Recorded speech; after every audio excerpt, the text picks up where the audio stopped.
आज हम लोग बात करेंगे एचटीएमएल में आईएमजी टैग के बारे में। जब भी हमको किसी प्रकार के इमेज को इंसर्ट करना होता है जब भी हमको किसी प्रकार के इमेज को इंसर्ट करना होता है तो उसके लिए हम लोग एचटीएमएल में आईएमजी टैग का यूज करते हैं। और यहाँ पे हमने आईएमजी टैग को डिफाइन किया हुआ है। यहाँ पे हमने आईएमजी टैग को डिफाइन किया हुआ है कुछ इस तरीके से। HTML IMG tag is used to insert an image into a web page. जब भी हमको वेब पेज के अंदर किसी प्रकार का इमेज इंसर्ट करना होगा तो उसके लिए हम लोग आईएमजी टैग का यूज करेंगे। आईएमजी टैग एक प्रकार का इम्पटी टैग होता है जिसको क्लोज करने की जरूरत नहीं पड़ती। आईएमजी टैग एक प्रकार का इम्पटी टैग होता है, इसको कभी भी क्लोज करने की जरूरत नहीं पड़ती। और आगे लिखा है SRC is one of the necessary attribute used with IMG tag. SRC इसका एक नेसेसरी एट्रीब्यूट होता है, इंपॉर्टेंट एट्रीब्यूट होता है जिसको हमको आईएमजी टैग के साथ यूज करना पड़ता है। मतलब जब जब हम आईएमजी टैग यूज करेंगे तब तब हमको एसआरसी का यूज करना पड़ेगा, है ना। अब एसआरसी का मतलब क्या होता है? सोर्स। एसआरसी का मतलब क्या होता है? सोर्स। सोर्स में हम क्या देते हैं? एड्रेस किसका? उस इमेज का जिस इमेज को हम लोग इंसर्ट करना चाहते हैं। ठीक है। अब कैसे इमेज को इंसर्ट करेंगे उसको देख लेते हैं। तो उसके लिए हम क्या करते हैं, विजुअल स्टूडियो कोड को ओपन कर लेते हैं और यहाँ पे एक्सप्लोरर पे क्लिक करेंगे तो यहाँ पे आपको अभी लग रहा है कोई दूसरा लोकेशन ओपन है। सबसे पहले हम अपने फोल्डर के पास जाएंगे जहाँ पे हमने एचटीएमएल के फाइल को सेव करके रखा हुआ है। तो फोल्डर पे जाने के लिए हम यहाँ फाइल पे आएंगे, फाइल पे फिर ओपन फोल्डर पे क्लिक करेंगे और यहाँ देखें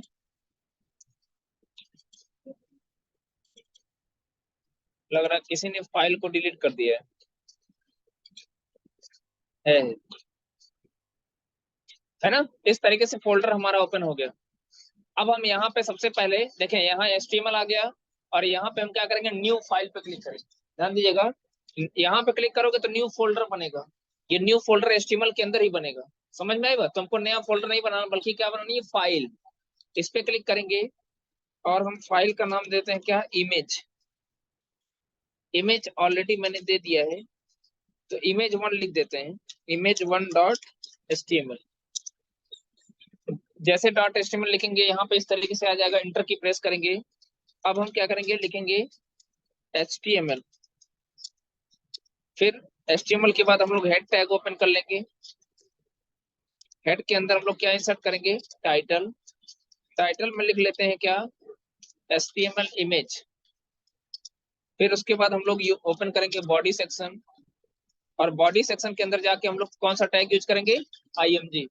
जैसे आईएमजी टैग टाइप करके हम एंटर करेंगे तो इस तरीके से आ जाएगा। अब आप देख सकते हो ना, आईएमजी टैग इम्पोर्टी टैग है, क्लोज नहीं हो रहा, बस ओपन हो रहा है। अब यहाँ पे एसआरसी, एसआरसी जो एट्रीब्यूट दिख रहा है आपको, एसआरसी का मतलब होता है सोर्स। सोर्स का मतलब क्या है, एड्रेस या लोकेशन। किसका एड्रेस या किसका लोकेशन, उस इमेज का जिसको हम लोग इंसर्ट करने जा रहे हैं। ठीक है। अब हम लोग क्या करेंगे, उस इमेज के पास जाएंगे जिस इमेज को हमको इंसर्ट करना है। तो उसके लिए हम क्या करेंगे, यहाँ फोल्डर पे क्लिक करेंगे या इसको आप मिनिमाइज कर सकते हो, आपके पास दो ऑप्शन है।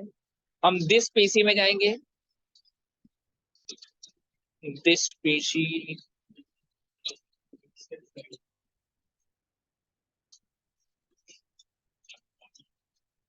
यहाँ से मिल गया दिस पीसी।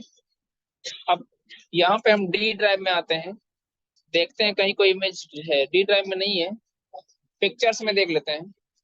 पिक्चर्स में देखिए इमेज दिया हुआ है, पिक्चर्स में इमेज दिया हुआ है। ठीक है।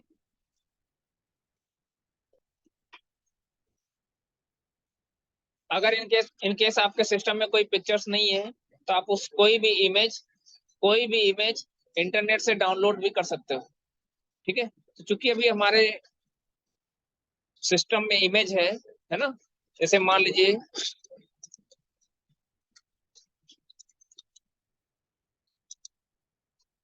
इस तरीके से तमाम सारे, कोई भी इमेज आप ले लीजिएगा। तो इसमें हम आपको दोनों चीजें बता दे रहे हैं। अगर इंटरनेट से कोई इमेज करना होगा तो हम इस तरीके से करेंगे, इंटर पे जाके हम इसको डाउनलोड में डाउनलोड कर लेते हैं। ठीक है। एक इमेज ये हो गया। अगर इन केस आपके पास सिस्टम में कोई इमेज नहीं है तो आप नेट से जाके डाउनलोड करके उस इमेज को यूज कर सकते हैं। तो जो इमेज हमने डाउनलोड किया वो इमेज कहाँ गया है, डाउनलोड में, यहाँ पे देखें ये इमेज है ना। अब देखें ये इस इमेज का लोकेशन क्या है। इस इमेज के लोकेशन की बात करेंगे तो एड्रेस बार में देखें दिस पीसी के डाउनलोड वाले फोल्डर में है ना। दिस पीसी के डाउनलोड वाले फोल्डर में क्या है, ये इमेज है। और ये जो एचटीएमएल की फाइल है ये कहाँ पे सेव है, ये डी ड्राइव के अंदर एचटीएमएल नाम का फोल्डर है जहां पे हम इस प्रोग्राम को सेव किए हुए हैं। image1.html कहाँ सेव है, डी ड्राइव के अंदर एचटीएमएल वाले फोल्डर में सेव है। आप बताइए इसका लोकेशन और इमेज का लोकेशन दोनों सेम है कि अलग है, दोनों अलग अलग जगह पे है। तो जब इमेज इमेज हमारा किसी और लोकेशन किसी और फोल्डर में होगा, एचटीएमएल का फाइल मतलब जो एचटीएमएल का प्रोग्राम है उसका उसका लोकेशन कोई और होगा, तो उस सिचुएशन में हम लोग क्या करेंगे, हम राइट क्लिक करेंगे इमेज के ऊपर, प्रॉपर्टी में जाएंगे, राइट क्लिक करेंगे, ध्यान दीजिएगा, सिक्योरिटी में जाइएगा और सिक्योरिटी में जाने के बाद तो ये जो ऑब्जेक्ट नेम है इसको पूरा का पूरा सेलेक्ट करके कंट्रोल सी प्रेस कर लीजिएगा, कॉपी कर लीजिएगा। कॉपी करने के बाद हम यहीं से देखिए टास्क बार पे आएंगे जहाँ पे विजुअल स्टूडियो कोड ओपन है हमारा, इस पे क्लिक करेंगे और एसआरसी में आके हम क्या करेंगे, पेस्ट कर देंगे। एसआरसी में क्या करेंगे, पेस्ट कर देंगे। ठीक है, तो इमेज का लोकेशन यहाँ पे आ जाएगा। अब आप देख सकते हो यहाँ पे क्या है, एएलटी। एएलटी का मतलब क्या होता है, अल्टरनेट, या इसको अल्टरनेटिव भी बोल सकते हो। अब इसमें हम क्या करेंगे, ये ऑप्शनल एट्रीब्यूट होता है। ये आपका क्या होता है, ऑप्शनल एट्रीब्यूट होता है, मतलब इसका यूज करें या ना करें कोई फर्क नहीं पड़ेगा। लेकिन एसआरसी क्या होता है, एसआरसी आपका कंपलसरी एट्रीब्यूट होता है, मतलब आईएमजी टैग अगर आएगा तो एसआरसी को हमको यूज करना पड़ेगा।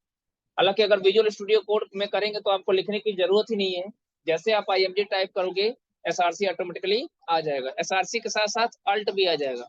अब अल्ट का मतलब क्या है कि जैसे कभी कभी क्या होता है कि कोई इमेज, कुछ ऐसे इमेज होते हैं जिसको ब्राउजर सपोर्ट नहीं करता, तो ब्राउजर सपोर्ट नहीं करेगा तो जानते हैं जहां इमेज के बजाय ऐसे क्रॉस साइन आता है, तो ऐसी सिचुएशन में हमको कैसे पता चलेगा कि इमेज हमारा ब्राउजर को सपोर्ट कर रहा है कि नहीं कर रहा है।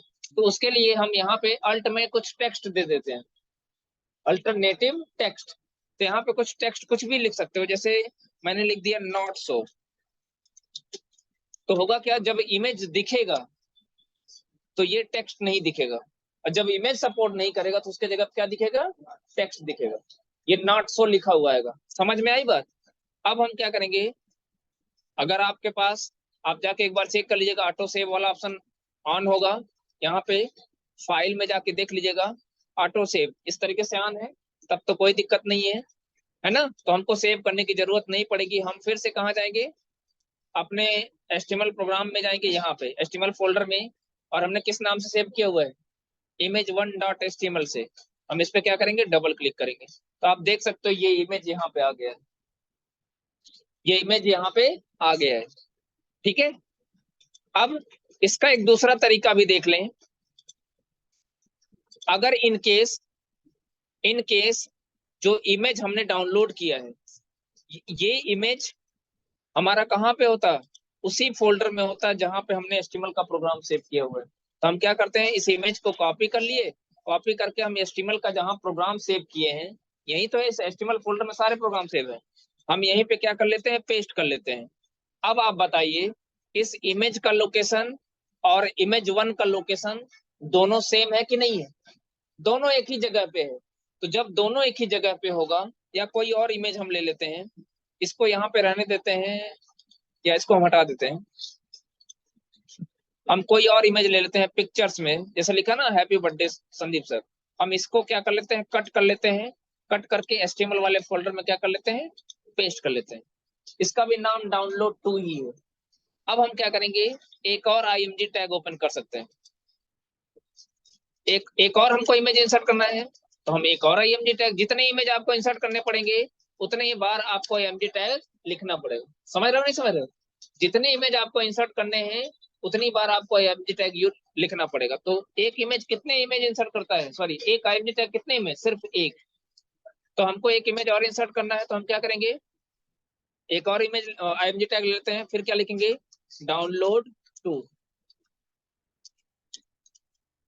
डाउनलोड टू डॉट JPG, और यहाँ पे क्या लिख देते हैं, नॉट शो। उसके बाद अब एक बार हम रन करा चुके हैं, ठीक है, तो हमको फिर से यही टास्क बार से आप यहीं पे ब्राउजर पे आ सकते हो। एक दूसरा ऑप्शन भी है, हमने आपको ऑलरेडी बता रखा है, अल्ट के साथ टैब की, अल्ट के साथ टैब की प्रेस करेंगे तो आप देख सकते हो कि बहुत सारे ऑप्शंस क्या है, ओपन है। जितने भी विंडो ओपन होंगे सब इस तरीके से दिखेंगे। तो हमको कहाँ पे जाना है, ब्राउजर पे, तो ब्राउजर हमारा ये रहा। आगे कि नहीं आ गए, रिफ्रेश करेंगे तो आप देख सकते हो इसी के बगल में, इसी के बगल में हैप्पी बर्थडे संदीप सर लिखा हुआ, आगे कि नहीं आ गया। तो अब आप देख सकते हो दोनों में अंतर क्या है, इसमें हमको पूरा लोकेशन देना पड़ा है, इसमें हमको, इसमें हमको सिर्फ फाइल का मतलब इमेज का नाम देना पड़ा है ना। तो कभी आप चाहो तो यहाँ पे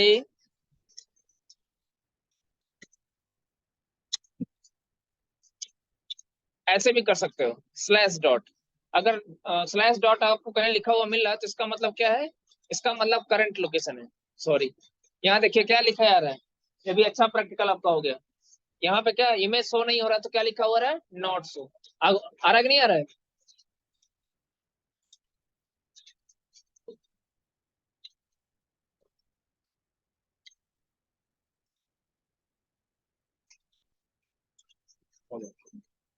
अगर इस तरीके से कहीं आपको लिखा हुआ डॉट स्लैश लिखा हुआ आ रहा है, इसका मतलब ये हो गया कि ये करंट लोकेशन को दर्शाता है। ये किसको दर्शाता है, करंट लोकेशन। समझ में आई बात। तो करंट लोकेशन सिर्फ सिर्फ फाइल का नाम कब देना पड़ेगा, जब इमेज का लोकेशन और HTML की फाइल का लोकेशन सेम होगा, तो हमको सिर्फ फाइल का नाम देंगे तो इमेज हमारा इंसर्ट हो जाएगा। लेकिन अगर, अच्छा देखो एक चीज और इसमें हम चेंज करते हैं, जैसे हम स्लैश करते हैं ना, स्लैश फॉरवर्ड स्लैश,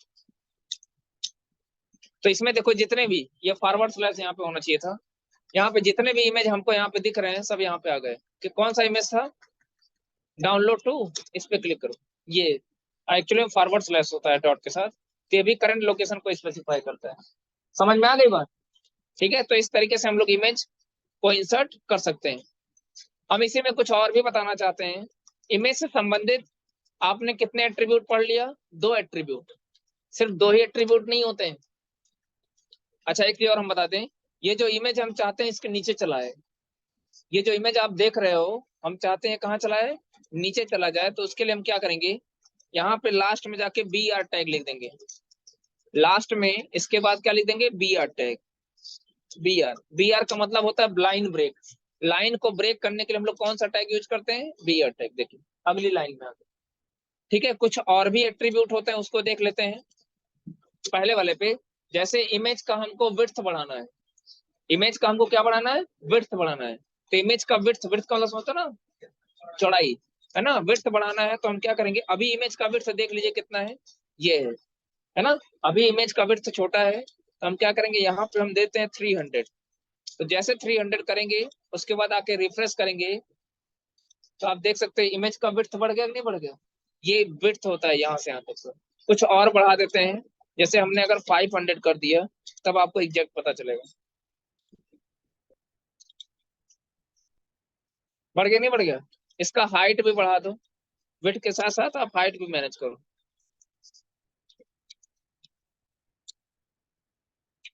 एक काम करो, विड्थ भी आप 500 कर दो, और हाइट भी कितना कर दो, सॉरी 400, तो होगा क्या, इमेज इस तरीके से दिखेगा।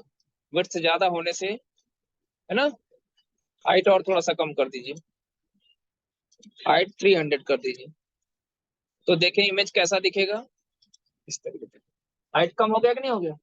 तो जब भी किसी इमेज का विड्थ और हाइट देना चाहते हैं, उसकी वैल्यू देना चाहते हैं, तो उसके लिए हम लोग कौन सा एट्रीब्यूट यूज करेंगे, विड्थ एट्रीब्यूट और हाइट एट्रीब्यूट। अगर इमेज के ऊपर हम बॉर्डर लगाना चाहते हैं तो आप बॉर्डर भी लगा सकते हो। बॉर्डर लगाने के लिए कौन सा एट्रीब्यूट, बॉर्डर, और यहाँ पे हम वैल्यू दे देंगे, वैल्यू हमने 3 दे दिया, जो कि बॉर्डर का क्या है, विड्थ है। 3 क्या है, बॉर्डर का विड्थ है। बॉर्डर दिख रहा है, बॉर्डर दिख रहा है ना, तो इस तरीके से हम बॉर्डर भी इसका और थोड़ा सा देते हैं ताकि आपको पता चल जाए।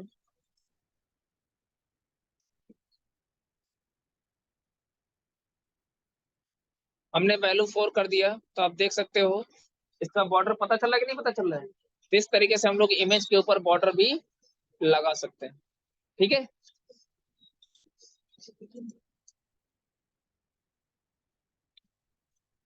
हम इमेज के ऊपर और भी फॉर्मेटिंग कर सकते हैं, लेकिन हम सीएसएस के थ्रू करेंगे तो ज्यादा बेस्ट रहेगा, है ना।